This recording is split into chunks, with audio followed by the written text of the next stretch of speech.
кои се посомневале дека таа го малтретира нивното бебе.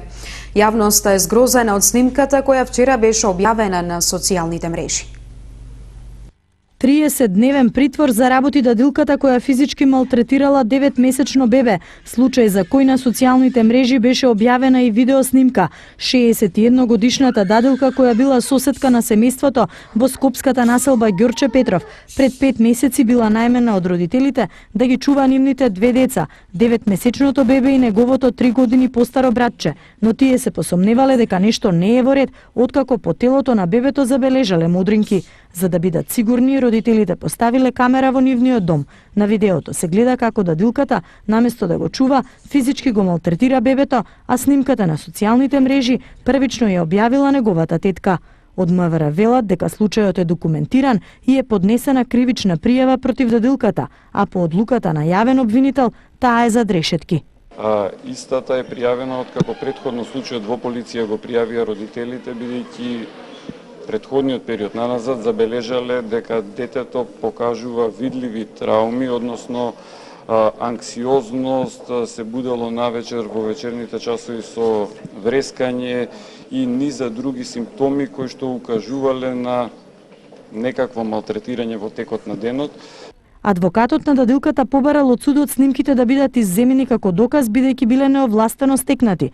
Тој најави дека ќе поднесе приговор до основното јавно обвинителство, притворот на дадилката да биде заменет со куќен притвор и побара фер постапка за својот клиент. Се што ќе се направи мора да биде запазено поред процедура која е предвидена во законските прописи. Во случајов таа процедура е повредена. Тој доказ е прибавен на незаконит начин. Не е резултат на посебни истражни мерки, него е резултат очигледно на лични потези на, претпоставувам, родителите. Случајот предизвика бура од реакции по социјалните мрежи и кај граѓаните. Од првата детска амбасада Меѓаши вела дека родителите треба да ги доверат своите деца на чување на лиценцирани дадилки преку компании кои даваат вакви услуги или во детски градинки. Случајот според нив треба да добие правна разрешница.